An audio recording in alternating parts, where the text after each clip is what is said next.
wanneer die son wegkruip. Nadia voel nie lekker nie. Sy is nie siek nie, haar kop is nie seer nie, haar maag grom nie, maar tog iets voel anders vandag. Sy lê stil op haar bed.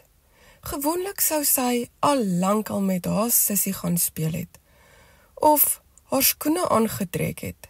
Van vandag gaan sy by Lienke speel. Lienke is haar beste maatjie in die hele wêreld. Maar nou voel sy net niks. Mamma loer by die deur in. Hallo my liefie kind, wat gaan aan? Nadia kyk op. Ek weet nie, mamma.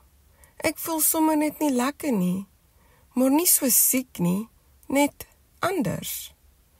Mamma gaan sit langs haar en trek haar styf teen haar vas. Weet jy, party daar voel dit vir my ook so. Dis asof daar 'n grys wolkie oor my hart kom lê. Dis nie 'n siek wolkie nie. Dis 'n voelwolkie. 'n Voelwolkie? Vra Nadia verbaas. Ja, knik mamma. Dis wanneer jou hart iets voel, maar jou kop weet nie wat dit is nie. En weet jy wat? Dis oukei. Nadia leun teen haar mamma. Maar ek moet tog bly wees. Ek gaan mos by Lienke speel. Jy hoef nie altyd bly te wees nie. Jy hoef nie elke dag te glimlag of te lag nie. Mamma sit net daar saam met haar in die stilte. Sy hou haar styf vas. Die kamer is stil. Net die wind buite waai deur die bome se blare. Wil jy dalk vandag net hier wees? Vra mamma. Ek sal vir Lienke se mamma sê jy kom 'n ander dag speel. Nadia knik stadig.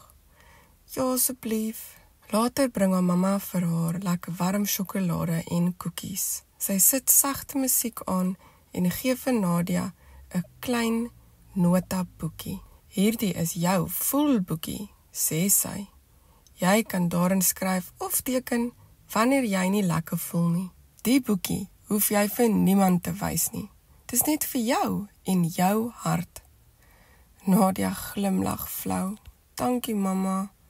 Sy vat 'n potlood en begin stadig 'n wolkie teken.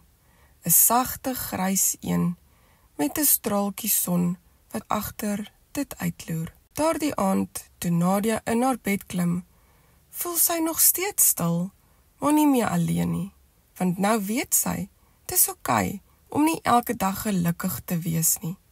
En môre bring dalk weer lig.